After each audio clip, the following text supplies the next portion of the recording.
Assalamualaikum warahmatullahi wabarakatuh. Innal hamdalillah nahmaduhu wa nasta'inuhu wa nastaghfiruh wa na'udzu billahi min syururi anfusina wa min sayyiati a'malina. May yahdihillahu fala mudilla lahu wa may yudlilhu fala hadiya lahu. Asyhadu an la ilaha illallah wahdahu la syarika lahu wa ashhadu anna Muhammadan abduhu wa rasuluh alladzi la nabiyya ba'dah amma ba'du. Faqad qala Allah ta'ala ya ayyuhalladzina amanu taqullaha haqqa tuqatih wa la tamutunna illa wa antum muslimun. Pemirsa Marhaban TV rahimakumullah dimanapun Anda berada, semoga Allah Subhanahu wa ta'ala selalu membimbing kita di jalan yang hak, di jalan ajaran Islam yang benar, di atas sunnah Nabi Sallallahu Alaihi Wasallam. Semoga kita diberikan keberkahan dalam segala urusan, baik dalam ilmu kita, dalam amal kita, dalam harta kita, dalam keluarga kita, anak-anak kita, dan semuanya. Pemirsa Marhaban TV rahimakumullah, kajian kali ini adalah tentang akad pernikahan. Nah, tentu dalam akad pernikahan, akad merupakan perjanjian antara calon suami dan calon istri dengan disaksikan oleh para saksi dan diijabkan oleh wali, ya, serta qabul atau penerimaan, ucapan penerimaan dari calon suami.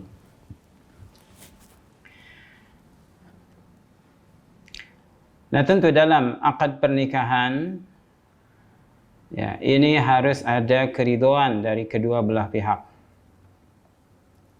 Makanya ketika mengkhitbah itu sangat dianjurkan bagi wali untuk bertanya kepada putrinya, atau kepada wanita yang akan diwaliinya, harus ditanya. Kalau dia seorang gadis, ditanya, ya, apakah mau atau tidak.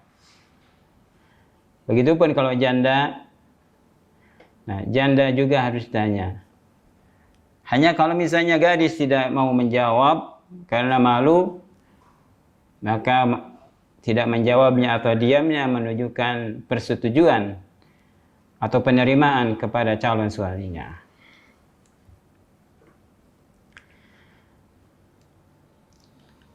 Oleh karena itu, maka ketika sudah mengkhitbah dilanjutkan dengan acara akad nikah. Ya. Ini akad nikah. Maka dalam akad nikah ini ada syarat-syarat dan ada rukun yang harus dipenuhi. Ini dalam akad nikah. Ya.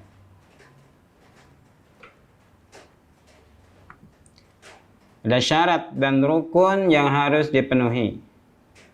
Apa rukun pernikahan atau rukun akad nikah? Yang pertama, rukunnya adalah az-zawju atau calon suami. Ada suaminya, ada laki-lakinya. Ada laki-lakinya. Ini wajib. Bagaimana mungkin kalau adanya pernikahan kalau tidak ada pihak laki-laki atau tidak ada calon suaminya, maka pelaksanaan akad nikah tidak bisa dilaksanakan. Ya. Ini az-zawj. Wajib dipenuhi dengan adanya az-zauj atau calon suami. Nah, calon suami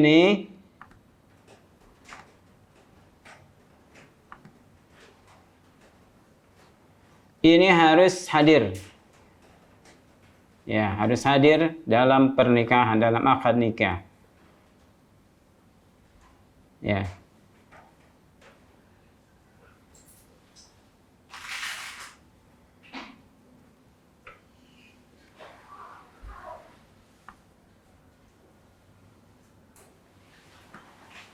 Harus hadir. Nah, bagaimana kalau misalnya menikahkannya lewat media seperti sekarang?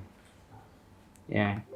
Seperti dengan lewat telepon atau video call. Maka para ulama menyebutkan itu sah akad nikahnya, asalkan benar-benar bahwa yang akad nikahnya itu calon suami yang bersangkutan, bukan calon yang lain. Nah, ini. Jadi yang pertama adalah harus adanya az-zauj, harus ada calon suami. Yang kedua syaratnya adalah dari rukun nikah ini adanya calon istri. Calon istri. Ya, calon istrinya tidak ada, maka perkawinannya ini tidak sah. Ya.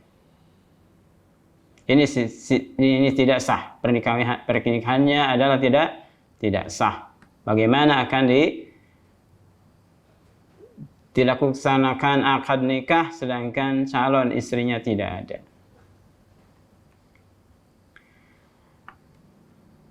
Yang ketiga adalah adanya wali. Ini wali termasuk rukun nikah. Jadi harus ada wali. Wali adalah yang diberikan wewenang untuk melaksanakan ijab dan qabul. Ya. Ini.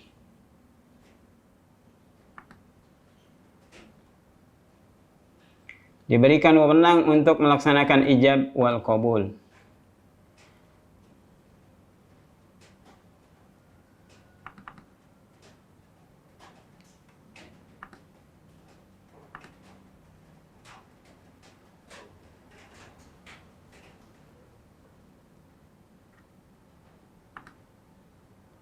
Tidak boleh. Nah, wali ini adalah dari pihak laki-laki, perempuan. Ya, maksudnya misalnya ayahnya atau kakaknya atau pamannya, ya, atau kakeknya. Ini di mana yang lebih dekat? Misalnya yang ada ayahnya, maka yang berhak menjadi wali adalah ayahnya. Ya. Kemudian kalau tidak ada ayahnya, maka kakeknya. Kalau tidak ada kakeknya, maka pamannya. Kalau tidak ada pamannya, maka saudara perempuannya, saudara laki-lakinya. Maka ini adalah hal yang wajib adanya wali. Nikah tidak sah tanpa adanya wali. Nabi SAW bersabda, la nikaha illa biwaliyin wa syahidai adlin. Tidak sah pernikahan kecuali dengan adanya wali dan dua saksi yang adil.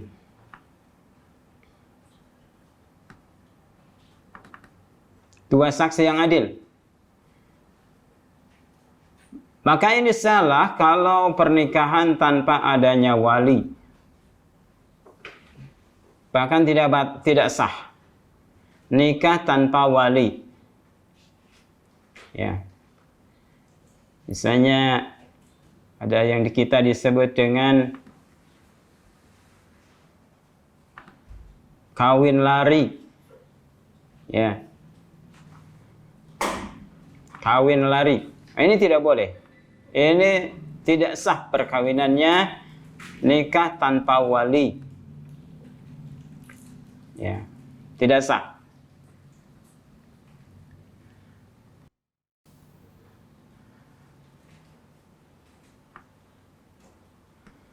Nikah tanpa wali.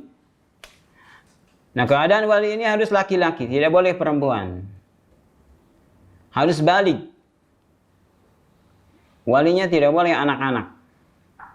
Atau akilan, yang ketiga berakal. Tidak boleh walinya misalnya orang gila. Ya. Hurran, merdeka. Tidak boleh walinya seorang yang hamba sahaya. Kemudian adil. Ya, dia seorang yang adil. Maksudnya bukan pelaku dosa-dosa besar, apalagi mengarah kepada kekufuran. Nah, ini termasuk syarat dalam wali. Maka ini harus dinikahkan dengan dan oleh wali. Tidak sah pernikahan tanpa wali. Ya. Maka ini salah atau keliru. Kalau pernikahan tanpa wali, ya, kemudian pernikahan misalnya hanya oleh gurunya, walinya oleh guru-gurunya, diwaliin oleh gurunya tanpa melibatkan wali dari pihak keluarganya. Ya.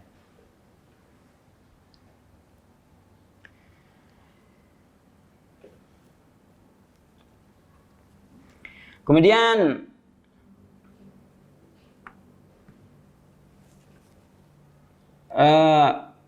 pernikahan itu harus ada saksi. Ya, jadi rukun keempat harus ada saksi, ada syahadah, ada saksi bagi pernikahan tersebut. Saksinya adalah 2 orang. Fala yasihu illa bisyahidai adlin muslimin. Tidak sah perkawinan itu kecuali dengan 2 saksi yang adil dari kalangan kaum muslimin. Adilin, yang keduanya adil, ya. Keduanya adil. Walau zahiran, walaupun secara lahiriahnya, ya, lahiriahnya. Jadi adil maksudnya dia tidak terus-menerus melakukan dosa-dosa besar. Ya. Karena sabda Nabi SAW, la nikaha illa biwaliyin wa syahidai adlin. Tidak ada pernikahan kecuali dengan adanya wali.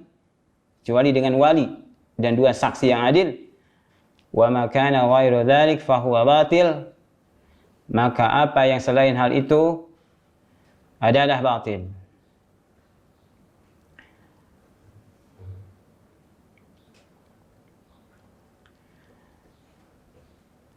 Al-Imam At-Tirmidzi mengatakan al-amalu alaihi inda ahli al-ilmi min ashabin Nabi SAW wa man ba'dahu min at-tabi'in wa ghairihim.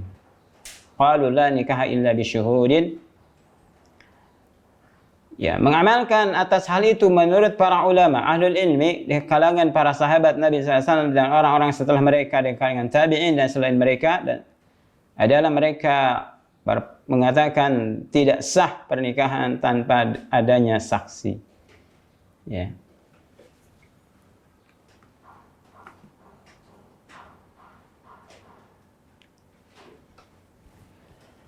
Kemudian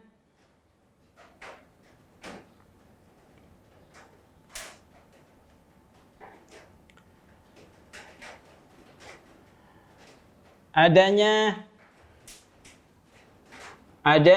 ijab dan qabul. Adanya ijab dan qabul. Ijab artinya lafaz yang keluar dari wali. Ya. Atau orang yang berdiri di tempat wali, ya, seperti wakilnya, ya. Atau misalnya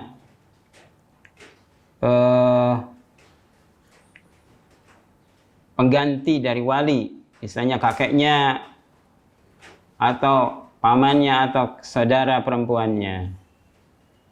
Nah, ini ijab keluar dari wali dengan lafaz untuk menikahkan atau lafaz mengawinkan. Ya, ini sesuai dengan uruf masing-masing di setiap daerah. Nah, disebut dengan ijab. Kemudian qabul. Nah, qabul adalah lafaz yang keluar dari calon suami. Ya. Keluar dari calon suami atau yang mewakilinya dengan lafaz saya menerima pernikahan atau saya ridho dengan pernikahan ini. Nah, itulah yang disebut dengan adanya rukun-rukun pernikahan. Adanya rukun-rukun pernikahan.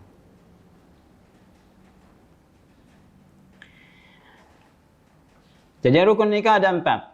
Calon suami, calon istri, kemudian wali. Ya, ini wali. Nah, bagaimana kalau walinya wali dari anak zina atau anak li'an? Ya. Anak zina ini tidak boleh diwali oleh bapaknya. Ya. Karena pada hal ini anak zina dinasabkan kepada ibunya. Dinasabkan, dihubungkan kepada ibunya. Tidak kepada bapak yang menghamili ibunya. Maka ini tidak boleh dinikahkan dengan bapaknya yang secara biologis keturunan dia. Ya, karena dinasabkan anak zina kepada ibunya. Ibunya ini wanita. Ya. Dan wanita tidak boleh menjadi wali. Maka dalam hal ini yang menjadi wali adalah wali hakim. Ya. Wali hakim yang mewakili atau menggantikan posisi wali daripada ayahnya. Begitupun anak li'an disamakan. Anak li'an anak yang hasil mula'anah. Hasil apa?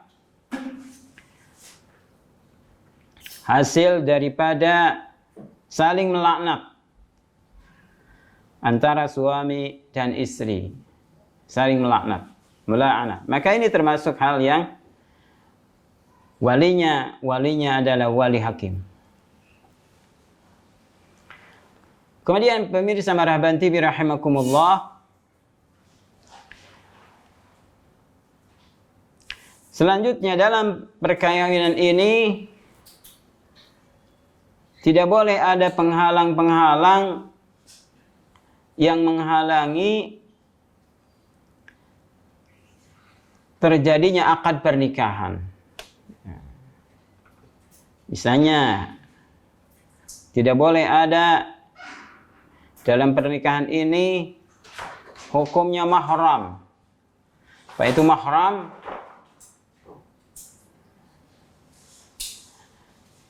Mahram adalah hubungan keluarga yang menghalangi perkawinan. Ya. Maka mahram ini ada dua. Pertama ada mahram mu'abbad. mahram yang selama-lamanya tidak boleh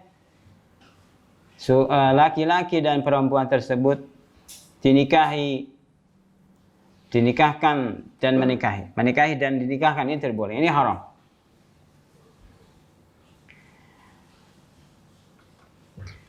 Maka mahram mu'abbad ini seperti hubungan keluarga ayah, ibu, ini termasuk haram mu'abbad. Adik, kakak, ini termasuk haram mu'abbad. Ya. Kemudian anak, ini yang ke bawah, yang furu'nya ke bawah, ini termasuk haram mu'abbad. Tidak boleh menikahi dan dinikahkan. Kemudian yang ke samping seperti paman, uak, ya. Ini termasuk haram mu'abbad. Ya, ini tidak boleh. Masuk kakek, ya. Ini termasuk haram mu'abbad.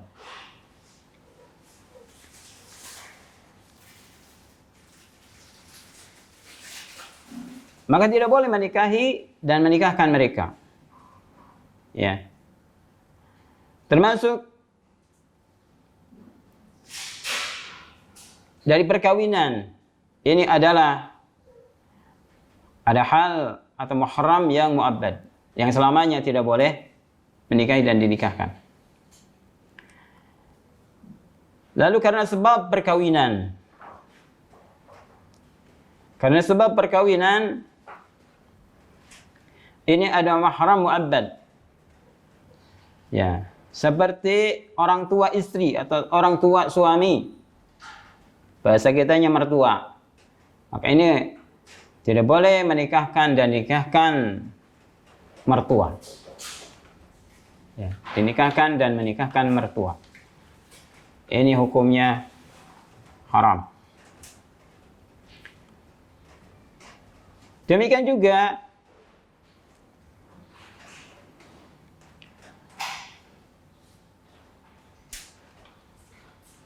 bekas istri ayah,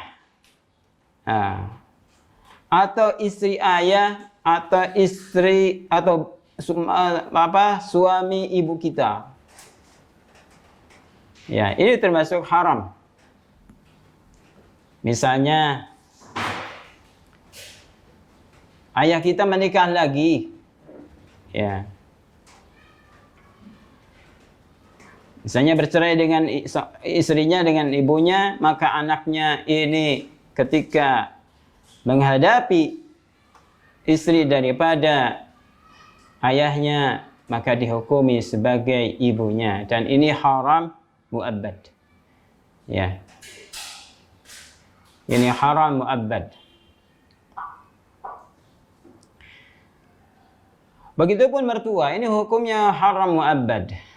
Tidak boleh, misalnya walaupun sudah bercerai, ya, seorang suami dan istrinya tidak boleh menikahi atau menikahkan mertua, ya, dengan mantan mantunya. Walaupun mereka sudah berpisah, walaupun mereka sudah bercerai, imma cerai hidup ataupun cerai karena meninggal dunia. Ini haram mu'abbad karena pernikahan. Ya. Kemudian yang ketiga adalah mahram yang karena sepersusuan. Karena sepersusuan, maka ini hukumnya adalah mahram. Sepersusuan yaitu seorang anak yang pernah disusui oleh ibu kita, ya, dan terus menerus atau mengenyangkan air susunya kepada anak tersebut, maka ini menjadi saudara sepersusuan, ibu sepersusuan, ayah sepersusuan. Ya, maka ini dihukumi sebagai mahram mu'abbad. Mahram mu'abbad. Kemudian yang kedua adalah ada mahram mu'aqqad. Ada mahram yang temporer atau sewaktu-waktu menjadi mahram. Seperti apa? Seperti adik istri atau adik suami, ya, atau kakaknya, ya. Maka ini haramnya atau mahramnya adalah sewaktu-waktu saja. Maksud sewaktu-waktu ini, kalau misalnya bercerai seorang suami dengan istrinya, ya, misalnya cerai karena meninggal dunia, maka ini boleh seorang suami menikahi adik istrinya, adik perempuan istrinya, atau kakak perempuan dari istrinya. Ini boleh, ya, karena keharamannya itu sudah hilang dikarenakan meninggalnya istri atau bercerai. Akan tetapi kalau masih menikahi istri kita, maka ini tidak boleh menikahi adiknya atau kakaknya yang perempuan. Wa anta jama'u bainal ukhtaini illa ma qad salaf. Dan tidak boleh kalian mengumpulkan dua saudari, ya, dua saudari, kecuali apa yang telah lalu, ya, kecuali yang sudah berlalu pada syariat-syariat umat-umat terdahulu, ya. Kadang mereka menikahi kakak beradik, ya, menikahi kakak beradik yang keduanya perempuan, ya. Nah, di syariat Rasulullah SAW ini dilarang, diharamkan, termasuk mahram, kecuali kalau mereka sudah berpisah atau meninggal dunia salah satunya, boleh mereka menikahi atau dinikahi oleh mahram mu'aqqad tadi. Demikian yang bisa saya sampaikan. Ya, mudah-mudahan ada manfaatnya. Sallallahu ala Muhammadin wa ala alihi wa sahbihi wa sallam tasliman katsira. Walhamdulillah. Assalamualaikum warahmatullahi wabarakatuh.